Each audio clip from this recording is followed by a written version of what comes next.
Assalamualaikum warahmatullahi wabarakatuh. Salam sejahtera bagi kita semua. Perkenalkan, nama saya Nur Hidayat. Di sini saya sebagai moderator dalam diskusi video kali ini. Pada video kali ini, kelompok kami akan membahas dan berdiskusi terkait rezim UNCLOS atau United Nations Convention on the Law of the Sea. Baik, ada beberapa pemateri. Yang pertama yaitu Muhammad Abdullah, yang kedua Ayu Danovia Widodo, yang ketiga Faizatul Arafah, dan yang keempat Milhatul Ulia. Baik, pada materi yang pertama akan dijelaskan mengenai rezim UNCLOS. Kepada Saudara Abdullah, dipersilahkan. Baik, terima kasih host atas waktu yang telah diberikan kepada saya. Di sini saya ingin menjelaskan mengenai beberapa materi tentang apa itu pengertian dari UNCLOS. Kemudian yang kedua adalah tempat tahun berdirinya UNCLOS. Dan yang ketiga adalah tahun diberlakukannya UNCLOS. UNCLOS or United Nations Convention on the Law of the Sea atau Konvensi Perserikatan Bangsa-Bangsa tentang Hukum Laut, juga disebut Konvensi Hukum Laut Internasional atau Hukum Perjanjian Laut, adalah perjanjian internasional yang dihasilkan dari Konferensi Perserikatan Bangsa-Bangsa tentang Hukum Laut yang ketiga, yang berlangsung dari tahun 1973 sampai dengan tahun 1982. Konvensi Hukum Laut ini mendefinisikan hak dan tanggung jawab negara dalam penggunaan lautan di dunia, serta menetapkan pedoman untuk bisnis, lingkungan, serta pengelolaan sumber daya alam laut. Kemudian yang kedua adalah tempat tahun berdirinya UNCLOS, yaitu di Montego Bay, Jamaika pada 10 Desember 1982. Kemudian yang ketiga adalah tahun diberlakukannya. UNCLOS adalah hasil dari konferensi-konferensi PBB mengenai hukum laut yang berlangsung sejak 1973 sampai 1982. Hingga kini tak kurang dari 158 negara yang menyatakan bergabung dengan konvensi, termasuk Uni Eropa. Pengakuan resmi secara internasional itu mewujudkan suatu kesatuan wilayah sesuai dengan Deklarasi Juanda 13 Desember 1957. Kepulauan Indonesia sebagai satu kesatuan politik, ekonomi, sosial, budaya, dan pertahanan keamanan tidak lagi sebatas klaim sepihak pemerintah Indonesia. Demikian materi yang dapat saya sampaikan. Jika ada pertanyaan, silahkan diajukan. Saya kembalikan ke host. Baik, menarik banget penjelasan terkait rezim UNCLOS itu sendiri. Selanjutnya akan ada penjelasan mengenai bagaimana sejarah berdirinya United Nations Convention on the Law of the Sea yang akan disampaikan oleh Saudara Faizatul Arafah. Baik host, terima kasih atas waktunya. Saya di sini Faizatul Arafah akan sedikit membahas tentang sejarah UNCLOS.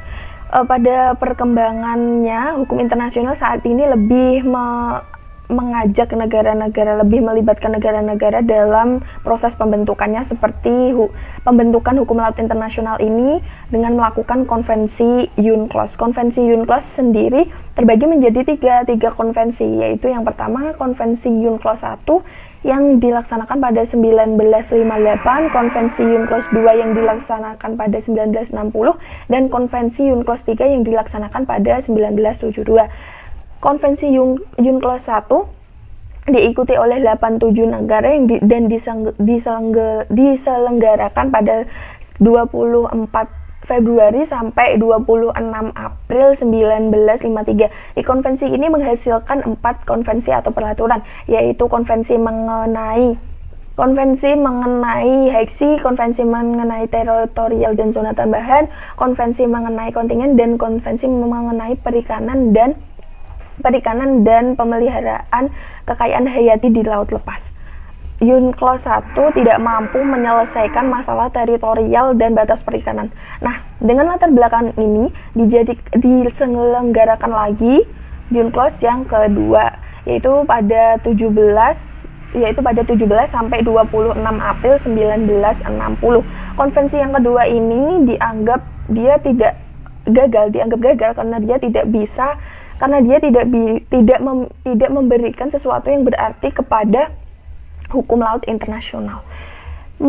Melanjutkan kegagalan, dengan kegagalan UNCLOS yang kedua ini, negara-negara melakukan tindakan sepihak, yaitu dengan pengakuan batas laut yang lebih luas, pengakuan wilayah-wilayah perairan perikanan yang lebih luas, dan kegagalan Namun dengan kegagalan ini, konvensi UNCLOS kedua ini menjadi bahasan yang begitu penting selama UNCLOS ketiga.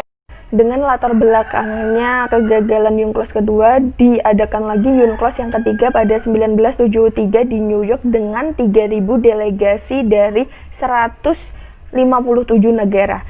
Konvensi ini berlangsung selama 585 hari dengan 11 sesi selama 9 tahun.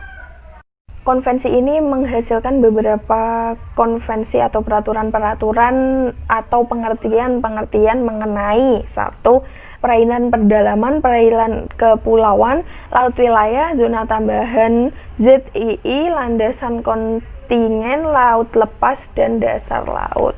Konvensi yang dihasilkan ditandatangani pada 1982 dan mulai berlaku pada 14 November 1994, setahun setelah Guyana meratifikasi konvensi ini. Karena syarat berlakunya konvensi ini adalah dengan 60 anggota yang meratifikasi. Baik teman-teman, ketika kita membahas sejarah, otomatis kita akan mempertanyakan bagaimana sih latar belakang dari sejarah itu berada. Nah, selanjutnya ini akan ada pembahasan latar belakang yang akan disampaikan juga oleh Kak Faizatul Arofah. Baik, yang melatar belakangi terjadinya konvensi-konvensi tentang hukum laut internasional seperti UNCLOS, sebenarnya banyak hal yang melatar belakangi, seperti saling klaim negara satu dengan negara yang lain mengenai suatu daerah laut, seperti yang terjadi pada saat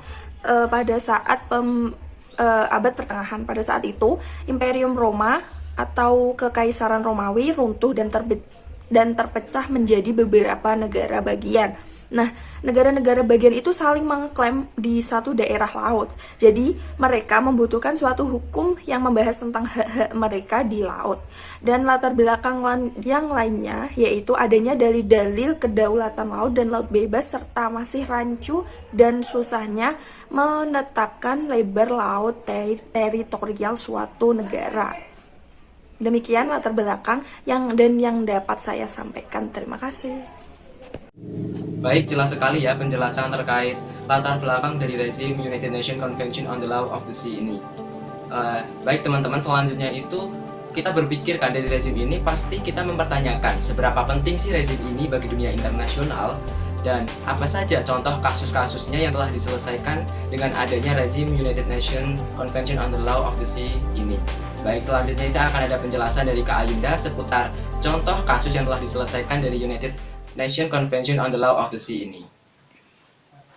Assalamualaikum warahmatullahi wabarakatuh. Perkenalkan, nama saya Ayunda Novia. Di sini saya akan menjelaskan sedikit mengenai sepenting apa rezim United Nations Convention on the Law of the Sea ini bagi dunia internasional maupun bagi anggotanya. Jadi, perundingan United Nations Convention on the Law of the Sea tahun 1982 dimulai dengan harapan terciptanya tatanan dunia yang lebih stabil, mendorong pemanfaatan yang lebih besar, dan pengelolaan sumber daya laut yang lebih baik, serta menghadirkan keharmonisan dan itikat baik penyelesaian konflik di antara negara-negara yang saling bertentangan klaim atas batas wilayah lautnya.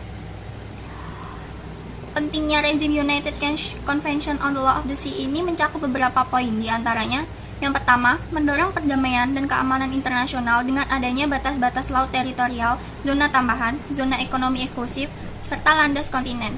Yang kedua, kepentingan masyarakat internasional dalam hal kebebasan pelayaran dalam perairan maritim. Yang ketiga, kepentingan masyarakat internasional dalam pelestarian dan pemanfaatan kekayaan hayati laut. Yang keempat, melindungi dan melestarikan laut dari pencemaran lingkungan. Yang kelima, mengupayakan keseimbangan yang layak antara kepentingan negara yang melakukan penelitian dan kepentingan negara pantai di zona ekonomi eksklusif dan landas kontinen. Dan yang terakhir adalah kepentingan masyarakat internasional dalam penyelesaian secara damai sengketa-sengketa dan pencegahan penggunaan kekerasan dalam penyelesaian sengketa internasional akan dilakukan dengan sistem penyelesaian sengketa wajib yang diatur dalam konvensi. Jadi itu tadi sedikit mengenai sepenting apakah rezim United Convention of the Law of the Sea ini bagi dunia internasional, dan sepenting apakah rezim United Convention on the Law of the Sea ini bagi para anggotanya. Saya mengambil contoh negara Indonesia.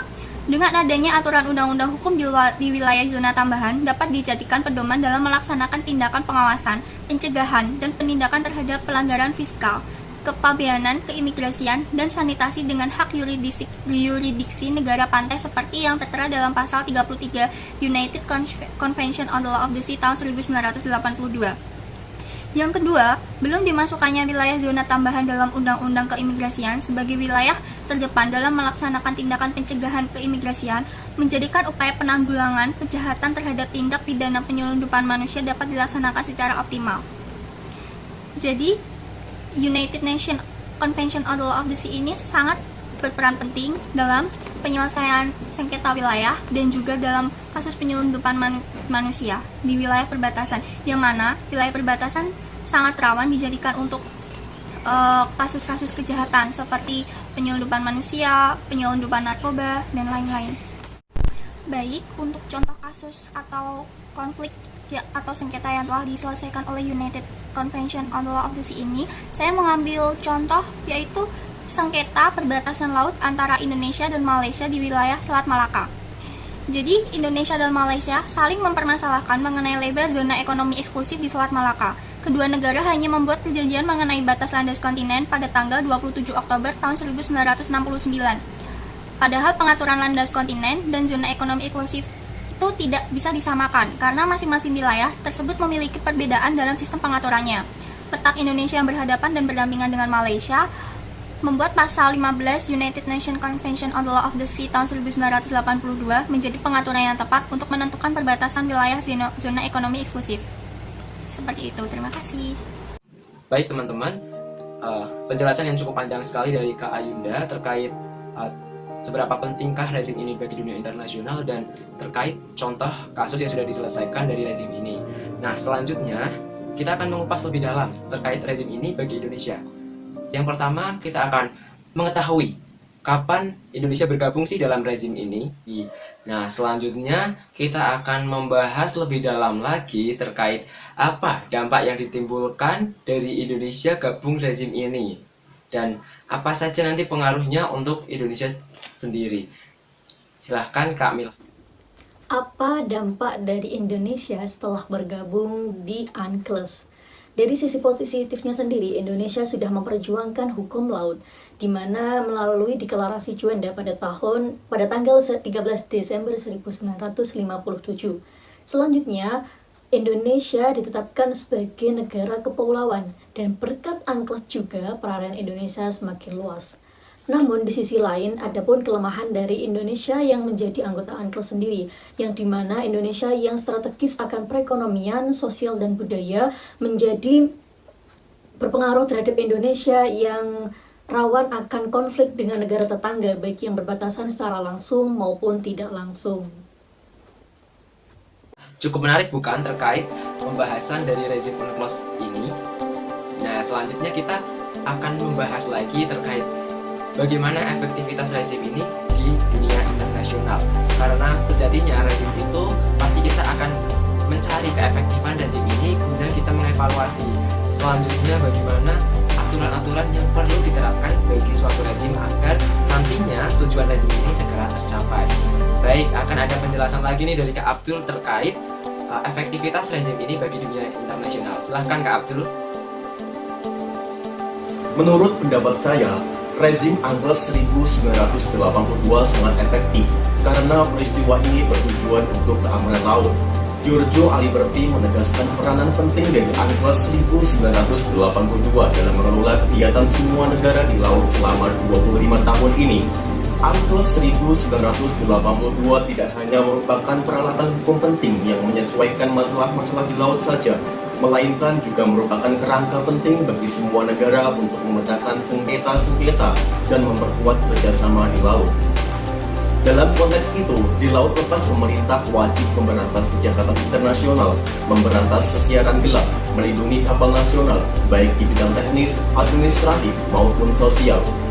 Penegakan kedaulatan hukum di perairan Indonesia dan dunia, dasar laut dan tanah di bawahnya, termasuk kekayaan alam yang terkandung di dalamnya, serta sanksi atas pelanggarannya dilaksanakan sesuai dengan ketentuan perundang-undangan dan hukum internasional. Begitu banyak sekali ya efektifnya rezim ini bagi dunia internasional, dan tentunya rezim ini selain bagi dunia internasional, tentu kita ingin lebih tahu bagaimana efektivitas rezim ini khususnya bagi Indonesia itu sendiri. Nah, terkait pembahasan bagi Indonesia, keefektifannya ini akan dibahas oleh Kak Milha. Silahkan Kak Milha bisa. Lalu efektif nggak rezim UNCLOS ini bagi Indonesia? Menurut saya efektif, karena dengan rezim UNCLOS ini Indonesia dapat mempertahankan kedaulatan negaranya, di mana negara Indonesia memiliki wilayah perairan yang sangat luas. Terima kasih. Baik teman-teman, begitu panjang sekali ya diskusi kali ini dan pembahasannya begitu sangat menarik mengenai rezim UNCLOS atau United Nations Convention on the Law of the Sea. Jadi kita dapat mengambil kesimpulan dari pembahasan kali ini bahwa rezim UNCLOS itu merupakan rezim yang mengatur hukum-hukum laut yang ada di dunia internasional. Dan jelas rezim ini sangat berpengaruh bagi dunia internasional dan bagi Indonesia sendiri khususnya. Selain bisa menjaga kedaulatan bagi Indonesia, juga kehidupan kelautan juga akan semakin lebih teratur. Pada akhirnya, saya sebagai moderator mengucapkan terima kasih kepada teman-teman semua yang sudah menyaksikan video ini sampai pada akhir video kali ini. Saya Nur Hidayat, pamit undur diri. Terima kasih. Wabillahi taufiq wal hidayah. Wassalamualaikum warahmatullahi wabarakatuh.